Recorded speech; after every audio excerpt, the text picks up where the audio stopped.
Hello and welcome to the Real Estate Regroup Show. I am your host, LJ Walker, a real estate investor helping you realize your dreams of owning a home or investing in one. And I'm going to usher in the new year by saying happy 2022. Can you believe it? We finally made it. You have to praise God because let's face it, there were a lot of people who did not make it from 2021. Okay, so if you are alive and breathing, you do have something to be thankful for. Even some people who are alive are having trouble breathing right now, this particular minute. So let's sort of give you a backup story background as far as what happened to me, because I know I haven't been consistent with putting out my videos as I once was.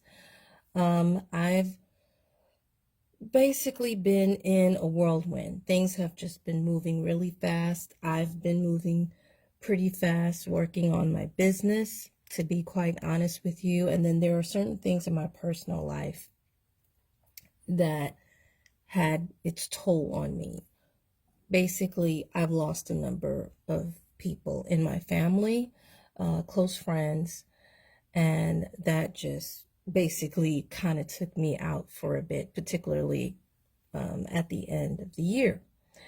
Then there were certain changes that occurred with people that I was doing business with on their personal side, which affected me on the business end.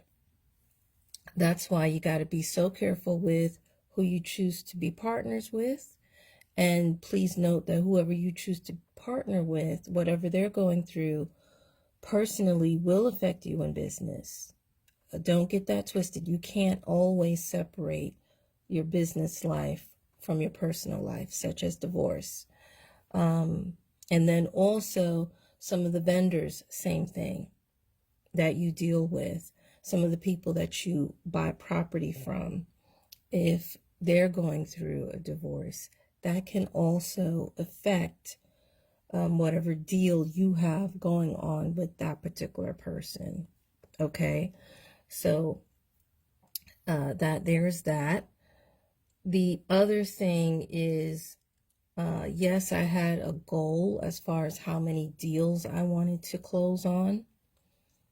I did see more than my share of deals, but I didn't enter in every single deals because for me, the numbers have to work out where I make a profit. I look at cash flow heavy.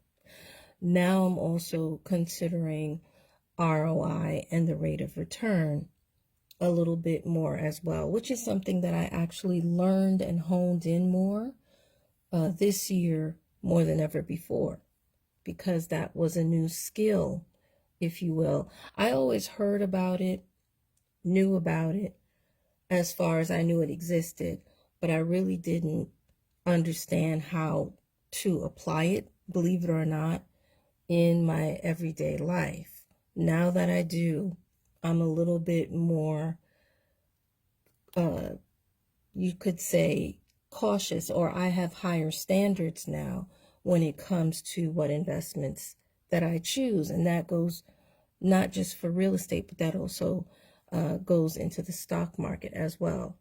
I did take some classes this year. I was on Clubhouse this year in rooms where they talked about the stock market, where they talked about real estate. And basically, there were certain moves that people shared that definitely is affecting how I move right now. Okay, and I'm grateful for it. I'm absolutely happy. I feel that Clubhouse is a blessing. Yes, there are some people, unfortunately, who are con artists who are on that platform. Believe it or not, it's terrible, it's scary. So you do have to move with caution. However, you still have a lot of wonderful people that are on that platform who are willing to help, who are willing to partner up as well. So I still say go check it out. All right. COVID still is affecting people. Unfortunately, I had an attorney come down with COVID and they reassigned me to another attorney. So that also affected me when it came to closing on a particular deal. All right. So again, I would say those are the main reasons why I wasn't able to close on as many deals as I would have liked to have closed. Some of it, yes, is on me, and then some of it is external circumstances that I really didn't have any control over. Am I disappointed? Not that much, because I did close on some. I did make a move, a positive move in the right direction. Even if I didn't close on any, I'm still happy that I did what I did. I'm still happy that I met the people that I've been able to meet on Clubhouse. The courses that I took, I also took a credit course to understand how to use my credit better. And I did do that. And I was successful in obtaining more funding for my business because of the information, again, that I got on Clubhouse. I'm also moving into doing nurse B&Bs. I did my research, not only speaking with people on Clubhouse, but off Clubhouse. And one of those people happened to be a lawyer in Legal Shield, okay, who basically broke down what are the requirements of doing it here in New York, because New York has different rules than many other states.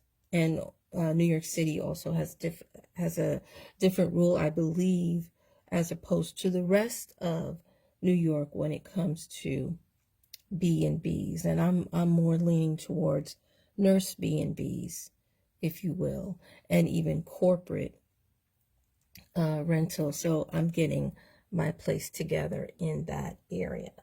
Now, what do I see for the future of real estate? Well, as many of you know, there are some states where the moratorium has already ended. So many of the courts are backlogged when it comes to foreclosure and eviction. I'm noticing that the ones in the South move a little bit faster than the ones in the North or the ones in more democratic states.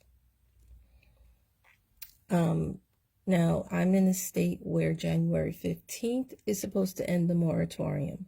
I don't know if they're going to renew the moratorium, but I do see where they have set to give more funding to people who, or more grants rather, to help those who may lose their property either, but it's more on the rental side as opposed to helping landlords or homeowners. Okay.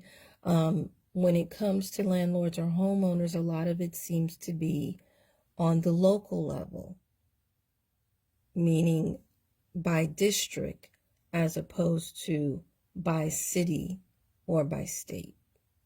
Okay. That's again why I mentioned it's important to vote on the local level, but people feel that, they only need to vote for the president or they only need to vote for the governor. You have that twisted. You need to vote all the way around, because when it comes to money allocation, it's the local government that allocates the money within your city and within your state. Okay. So anyway, what does this mean? More evictions and more foreclosures are coming up this year. Again, that has to do with the people that you have in office, right? That means that there will be a lot of bargains out there for properties. However, you may not be able to, let's say, get that property right away. So for example, let's say you buy a mortgage note, a non-performing mortgage note. And let's say it typically takes pre-COVID, if it took 3 months, you might want to think about holding on to that note for 6 months to a year before you actually get your money back or actually make a profit. Same thing with tax liens and tax deeds. But believe it or not, honestly, the few people that I know, because I did join a tax lien group, many of them are actually getting those properties quickly. The ones that are getting the properties quick are the ones where the people, like, they died of COVID and the family doesn't want the property. We're seeing a lot of that. You also have those where there was a will left behind and the person who the property was willed to doesn't want the property. Seeing a lot of that as well. So those type of properties are going to be quick. However, if there was no will and there's no trust left behind, then you may end up being in probate court. Yes, the property will turn over to you if you are the tax lien holder or the mortgage note holder, whichever one is on it. However, you must realize that when you comparing it pre-COVID to now, it's just going to take that much longer because a lot of the courts are backed up, but they are pushing through. They are pushing through. But those are where your bargains are going to be. Your bargains are also going to be when you get subject to properties. That's the other area. And then you do have government auctions out there where you don't really have to too much worry about the mortgage note, definitely. You may still have to look at the tax lien, though. You may still have to pay the taxes on that or check to make sure there is no tax lien on the property that you buy at auction. Okay. I'm seeing in some areas where prices are beginning to come down because there was a point in the year where prices were going up because the divorce rate is going up, right? And because the divorce rate was going up, people were moving. People couldn't wait for COVID to end. They're like, no, we got to get out. We got to get out now. So, and that's another thing that I'm battling with is I do have a cold. So excuse me for that. Anyway, but some areas in the South are tapering off. You're not getting $200,000 above price anymore. And then you have other areas where you are. And New York, the slump that we had experienced back in 2000 has turned around. Okay, and it's getting expensive again to buy out here, from what I understand, and it's also getting expensive to rent as well. So, guys, that's just my forte as far as what I know. Again, it's really hard to really pinpoint and predict the future because unfortunately, I don't have the prophetic flow. I just know what the pulse is that's out there. Okay. And all I have to say to you is good luck, stay healthy, stay well. Again, if this information moves you, feel free to share this amongst your friends. Remember, each one, reach one, teach one. If you're on YouTube, please click the like button. Take care of yourselves and stay blessed. All right. Good night.